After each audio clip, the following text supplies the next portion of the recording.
pour Hasselborn. Hasselborn qui cherche une solution. Il joue avec Pascal Gilles. Pascal Gilles qui se met sur son pied gauche et c'est le premier envoi de cette partie. Alors que l'on joue à peine depuis 1 minute et ça va au fond des filets. Magnifique envoi de Pascal Gilles. On connaît son pied gauche et c'est l'ouverture du score. Le match ne pouvait pas mieux commencer pour les Andonnais. 11 minutes de jeu et un coup franc intéressant pour Malmedy qui est donné par Biasuli. Le ballon qui voyage dans le rectangle. Il me semble que personne ne l'a touché à moins que Nicolai Lefleur. Soit c'est Biasuli qui la met au fond, soit Nicolai Lefleur. Mais le résultat est le même, c'est un but partout. Tout est à refaire pour Andenne. 11 minutes de jeu. Hasselborn qui récupère et qui lève la tête, qui joue avec Pascal Gilles. Bien fait ça de Pascal Gilles pour passer son opposant direct. Un bon ballon en profondeur.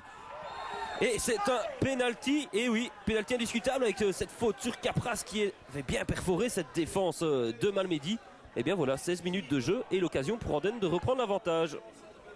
Et comme d'habitude, c'est Fontaine qui se cherche de la transformation de ce penalty.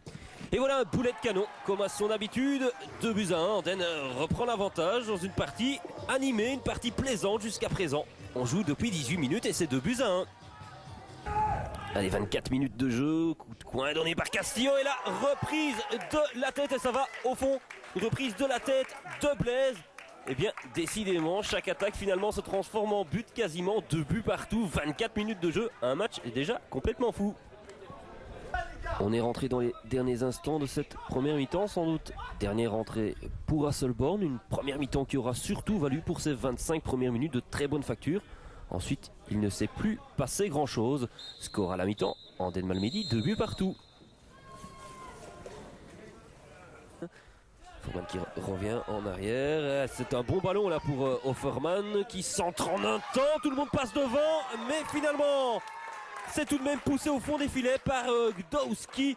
Avec ce ballon fouillant, il a beaucoup plu depuis la reprise. Tout le monde est passé à côté, mais pas le capitaine. Et c'est 2-3 Malmedy qui prend pour la première fois l'avantage alors que l'on joue depuis 57 minutes.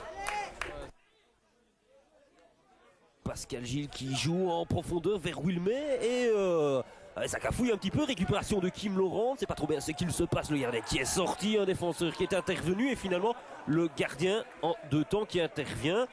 Et c'est un nouveau penalty. Ben oui, il me semblait bien que cette intervention du gardien était un peu hasardeuse. Il reçoit un carton jaune en prime. Blaise Fontaine pour la transformation de ce penalty et peut-être pour le deuxième but de l'après-midi. La frappe en force comme à son habitude. Et bien voilà, Andenne qui recolle au score. 3 buts partout. Cette deuxième mi-temps qui commence véritablement comme la première. On ne va pas s'en plaindre. Prayet là qui récupère alors qu'il me semblait qu'il y avait une petite faute qui donne à Wilmé. C'est peut-être la balle de match à Wilmé. Ça va au fond. Et bien voilà. Ça part peut-être d'une faute non sifflée, mais au moins les Andonnais ont le mérite de presser très haut. Et Wilmé qui se retrouve devant face à Gallet, qui ne loupe pas l'aubaine. Il reste 5 minutes à jouer et c'est 4-3. Récupération de Capras, ça peut être intéressant avec un bon ballon pour Wilmé, peut-être pour définitivement mettre un terme à cette rencontre. Et voilà, Wilmé qui marque le 5e but andonnais. Et ce coup-ci, je pense que c'est vraiment terminé. On est rentré dans les arrêts de jeu. Andenne Malmedy et 5-3, un match complètement fou. Et 3 points pour Andenne, 3 points qui font du bien. Surtout la première victoire de cette saison, première défaite pour Malmedy. Andenne Malmedy, 5-3.